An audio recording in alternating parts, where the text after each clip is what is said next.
생각이 듭니다. 특별히 오늘 저희 교회는 아시는 것처럼 뜻이 깊은 안식일입니다. 우리 용현교회 신임 장로님 한 분과 또 5분의 신임 집사님들께서 안수를 받는 안식일입니다. 오늘 제목은 그래서 주님의 부르심이라는 제목을 함께 말씀 나누기 원합니다. 여러분, 누군가로부터 부름을 받으신 적이 있습니까? 학교에서 선생님에게 부름을 받는다, 어떠세요? 좋죠, 그죠? 직장에서 상사에게 부름을 받는다, 좋을 거예요. 특별히 요즘에 이제 좀 있으면 졸업식 시즌이 되는데 졸업식 날 교장 선생님이 딱 호명할 때 부름을 받는다면, 그죠? 그래서 우등상도 받고 또 공로상도 받고 그럼 얼마나 좋을까. 물론 나라에서 부름을 받는 것도 좋은 일이죠. 군대 입대하는 것도 엄청난 일이지만 여러분, 제가 볼 때 이 주님의 부르심이라는 것은 정말 위대한 일이라는 생각이 듭니다.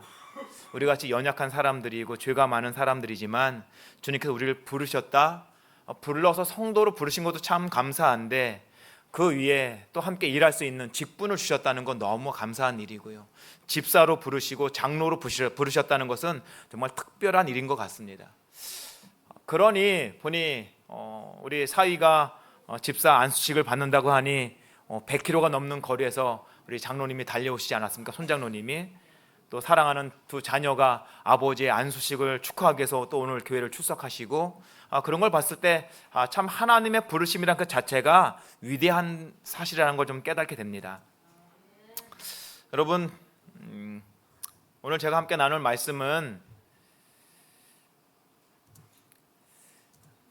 사도행전 26장 15절에 있는 말씀입니다. 사도행전 26장 15절에 바울이 아그리빠 왕 앞에서 하는 이야기죠. 내가 대답하되 주님 누구시오니이까?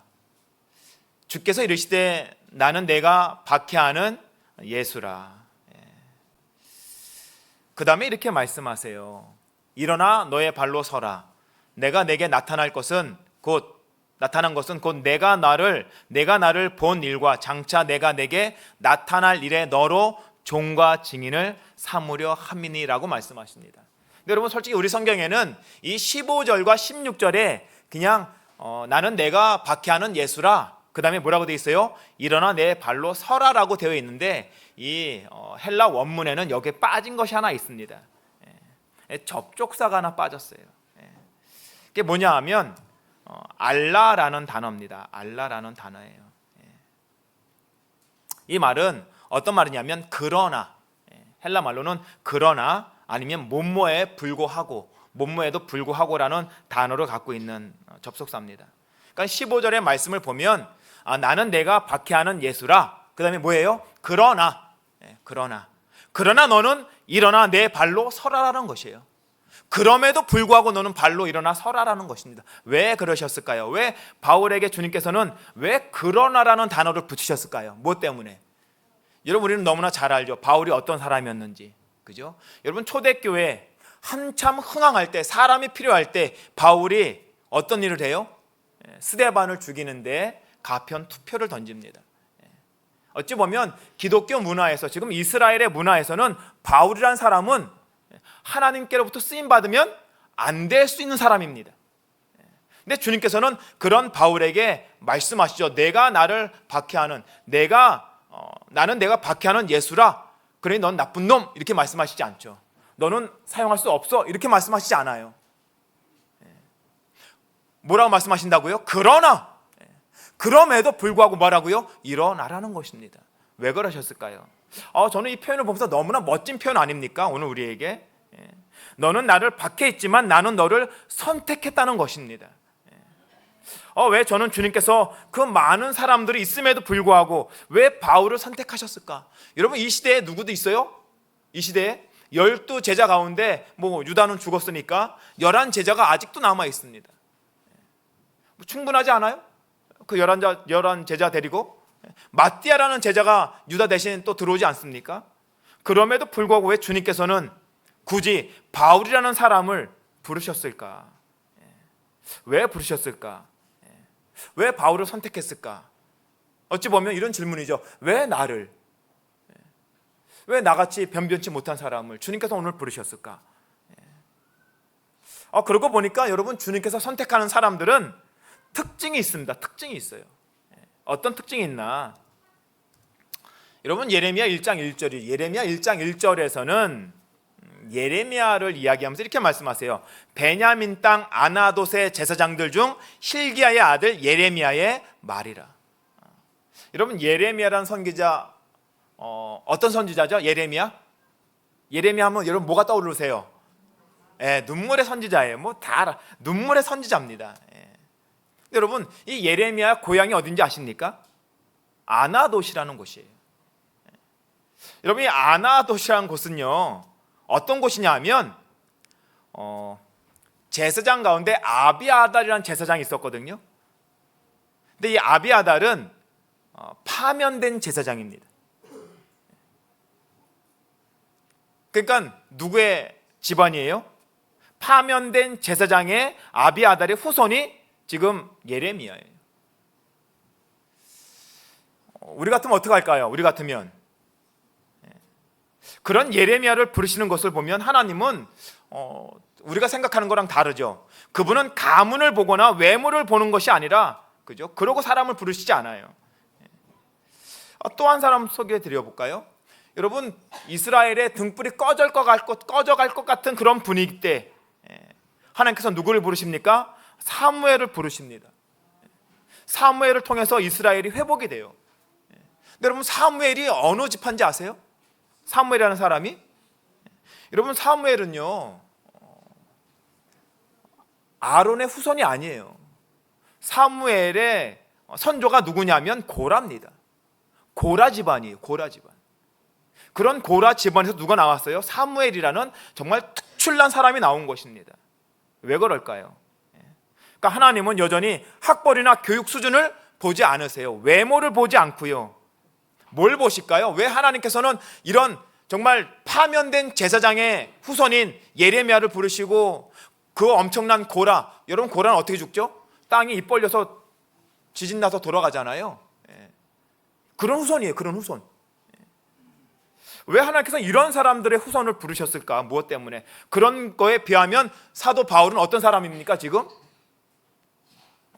초대교회 수석 집사였던 스데반을 죽이는데 가편 투표를 던졌던 그 사람. 왜 하나님은 이런 사람들을 쓰실까? 무엇 때문에? 여러분, 시대의 소망은 이렇게 말씀하세요. 그리스도께서 그 당시에 지혜 있는 사람들을 지나쳐 버리신 것은 그들이 너무 자신만만해서 신음하는 인류들의 동정할 수가 없고, 따라서 나사렛 사람과 함께 일하는 동역자가 될 수 없었기 때문이다. 하나님은 여러분, 예레미야 시대나 사울 시대나 그 다음에 지금 사무엘 시대 때 특별한 사람들이 있었어요. 그런데 하나님께서는 그들을 다 뭐셨다고요? 지나쳐 버리시고 그들을 부르신 이유가 있다는 것입니다. 그 이유는 뭐라고요? 그들은 동정할 줄 안다는 것이에요. 동정할 줄 안다는 것입니다. 그리고 하나님과 함께 일할 수 있는 준비가 갖춰져 있는 사람이에요. 그들은 완고하게도 그리스도의 가르침 받는 것을 뭐 했다고요? 비우셨다. 그 당시 지도자들, 많이 배운 분들, 가진 사람들, 그들은 예수님의 가르침을 뭐 했다고요? 비웃었지만 이 사람들은 그렇지 않았다는 것입니다. 예수께서는 당신의 은혜를 전달하는데 막힘이 없는 통로가 될 자들의 협력을 구하신다는 것이에요. 그러니 지금 사울도 그렇고 말씀드렸던 예레미야나 또 사무엘도 막힘없는 통로자로 하나님과 함께 협력할 수 있었던 사람이라는 것이죠. 하나님의 동역자가 되고자 하는 모든 사람들이 첫째로 비워야 할 일은 자아를 불신하는 교훈이다. 우리 어제 저녁에 정병일 목사님이 참 은혜로운 말씀을 전해주셨습니다. 맞습니다. 자아를 비우는 것이에요. 자아를 비울 때 첫째로 해야 할 일은 뭐라고요? 자아를 불신하는 것입니다. 오늘 안수를 받으실 우리 5분의 집사님과 1분의 장로님, 오늘 말씀을 정말 귀담아 잘 들으시기 바랍니다. 그 외에 지금 집사와 장로로 봉직하고 계시는 우리 모든 집사님들, 장로님들, 오늘 말씀을 정말 우리의 마음에 깊이 새기셨으면 좋겠어요. 그리하면 그들이 그리스도의 품성을 나누어 받을 준비가 갖추어진 것이다. 이것은 가장 훌륭한 과학적인 학교의 교육을 통하여 얻어지는 것이 아니다. 그것은 하늘의 교사에게서만 얻어지는 지혜의 열매인 것이다 라고 말하는 것입니다. 여러분, 하나님께서 그러나 누굴 부르셨다고요? 그럼에도 불구하고 누굴 부르세요? 바울을 부르셨습니다. 그리고 바울에게 가장 먼저 명령하신 말씀이 있어요. 뭐라고요? 일어나라는 것입니다. 일어나 내 발로 서라라는 것이에요. 무슨 말씀일까요? 여러분, 많은 분들이 어떤 교회에 직분을 맡거나 이런 중임을 맡을 때 대부분 이렇게 말씀하시더라고요. 저는 뭐가 많다고요? 죄가 많고 흠이 많다. 알아요. 모르지 않습니다. 여러분, 여기 죄 없는 사람 누가 있습니까? 깨끗한 사람 누가 있어요? 원래 다 같은 사람이거든요. 근데 여러분, 중요한 것, 오늘 저는 이 일어나라는 이 말씀은 왜 이렇게 중요하냐? 여러분, 지금 바울은요, 자기를 알아요? 너무나 잘 알죠. 너무나 잘 아는 사람입니다. 아마 바울도 그랬을 거예요. 나는 안 됩니다. 왜요? 주님, 저는 스데반을 죽였던 사람이에요. 저는 기독교를 박해했던 사람입니다. 여러분, 그러면 될 수 있어요? 안 되는 거 아닙니까? 일어나라는 말은 뭐냐면 과거의 삶을 털어내라는 것입니다. 내 과거에 내가 잘못했던 것들, 내가 주님 앞에 실수했던 모든 것들, 그거에 발목 잡혀서 지금 일하지 못하는 사람이 아니라 그걸 뭐라고요? 다 버리라는 것이에요. 그러나 주님께서 다 아시는 거예요. 내가 안다는 것입니다. 그러니 뭐라고요? 일어나라는 것이에요. 일어나서 내가 너를 불렀으니 내 일을 뭐라는 것이에요? 하라는 것입니다. 과거에 박했던 사람입니다. 하지만 바울이 어떻게 됩니까? 어떤 사람이 돼요? 어떤 사람이? 주님은 말씀하세요. 일어나 내 발로 서라라고 말씀하시고 뭐라고 말씀하세요? 내가 내게 나타날 일에 너로 뭐가 되게 하신다고요? 종과 증인을 삼으려 함이니. 왜 주님께서는 바울을 일어나라고 말씀하셨는가? 그 이유는 단 하나입니다. 뭐예요? 종과 증인이 되라는 것입니다. 여러분, 주님은 우리를 주인 되라고 부르신 것이 아니에요. 뭐라고 부르셨다고요? 종으로 부르신 것입니다. 여러분, 헬라 말에는 종이라는 단어가 크게 세 종류가 있어요. 첫 번째가 가장 많이 나오는 디아코노스라는 단어입니다. 디아코노스. 이 말은 우리가 잘 아시죠? 집사, 일꾼, 이렇게 말할 때 이 디아코노스라는 용어를 써서 번역을 한 것입니다. 그래서 디아코노스는 대부분 집사 또는 일꾼으로 번역합니다. 이 단어는 책임성이 부여된 일꾼을 말할 때 쓰는 것이에요. 어떤 걸 쓴다고요? 어떨 때? 책임성이 부여된 사람들. 두 번째는 둘로스라는 단어예요. 둘로스. 이것은 책임성은 아니지만 자발성을 갖고 일하는 일꾼들을 말할 때 쓰는 것입니다. 자발성을 갖고 일할 때. 그 다음에 세 번째는 약간 길어요. 히페테레스라는 말이거든요. 히페레테스라는 이 말인데, 이 말은 어떤 말이냐면 반복적인 노동을 하는 일꾼을 말하는 것입니다. 근데 지금 바울은 이 종이라는 단어가 디아코노스도 아니고 둘로스도 아니고 뭐예요? 히페레테스라는 단어입니다. 히페레테스라는 단어인데, 이 말은 합성어예요. 휘포라는 뭐뭐 아래, 에레스라는 노를 젓다라는 뜻을 가지고 있는 단어입니다. 무슨 말인가? 아래에서 뭐 한다고요? 노를 짓는다라는 것이에요. 여러분, 예전에 노예들이 갤리선을 타지 않습니까? 그죠? 그럼 그들이 그곳에서 뭐예요? 그곳에서 노를 짓습니다. 노 짓는 것이 2단, 3단까지 있었다 그러더라고요. 배너 영화에서도 보니까 가장 밑바닥에서 뭐 하는 사람도 있어요? 노를 짓는 사람도 있습니까? 노를 짓는 사람도 있어요. 여러분, 그런데 이 노 짓는 사람, 이 노예들을 뭐라고 불렀다고요? 히페레테스라고 불렀던 것이에요. 그곳에는 뭐가 없습니까? 창이 없어요. 그래서 볼 수가 없습니다. 그들은 오직 고수의 북소리에 맞춰서 노를 지을 뿐이에요. 그리고 어디로 가든지 어디서 멈추는지 그들과는 상관이 없습니다. 오직 함장의 말에만 뭐 할 뿐이에요? 순종할 뿐이에요. 지금 바울은 이 얘기를 하는 것입니다. 나는 누구라고요? 나는 어떤 종이라고요? 미래에 관해서, 과거에 관해서 뭐 하지 않아요? 염려하지 않는 것입니다. 난 누구의 종이니까? 어떤 종이니까? 히페레테스의 종이니까. 주님의 그런 종이라는 것입니다. 오늘 우리는 어떠한 히페레테스의 종류의 종이십니까? 우리는 여러분 고린도전서 4장 1절은 말하죠. 사람이 마땅히 우리를 그리스도의 일꾼이요, 이게 히페레테스입니다. 같은 단어예요. 하나님의 비밀을 맡은 자로 여길지어다. 그러면서 그 다음에 이런 말씀하시죠. 그리고 맡은 자들에게 구할 것은 뭐라고요? 충성이다. 충성. 여러분, 충성이란 단어가 무슨 단어인지 아시죠? 우리나라 말로는 충성이라고 번역했지만 이 단어는요, 피스토스라는 형용사인데요, 이게 믿을 만한, 믿음직스러운, 신뢰하는, 신임하는, 믿는, 이런 단어를 갖고 있는, 믿음에 관한 단어예요. 그러니까 일꾼인데 어떤 일꾼을 바라신다고요? 우리는 어떤 일꾼이라고요? 주님이 믿을 만한 일꾼. 저는 우리 용현교회 집사님들이, 장로님들이 이런 일꾼, 이런 믿음의 일꾼들이 되어주기를 간절히 바랍니다. 특별히 여러분, 진짜 히페레테스는 누군지 아십니까? 진짜 히페레테스의 종은 누구세요? 예수님이시죠. 이렇게 말씀하세요. 마태복음 20장 28절. 인자가 온 것은 섬김을 받으려 함이 아니라 도리어 섬기려 하고 자기 목숨을 많은 사람의 대속물로 뭐 한다고요? 주려 합니다. 여러분, 그래서 예수님은 뭘 버리고 오셨어요? 영광을 버리시고 사람의 모양으로 이 땅에 나타나셨습니다. 그리고 결국 십자가에서 뭐 하세요? 십자가에서 처참하게 사람들로부터 손가락질을 받아가면서 돌아가시죠. 뭐 때문에 그러셨어요? 뭐 때문에? 히페레테스 때문에 그렇습니다.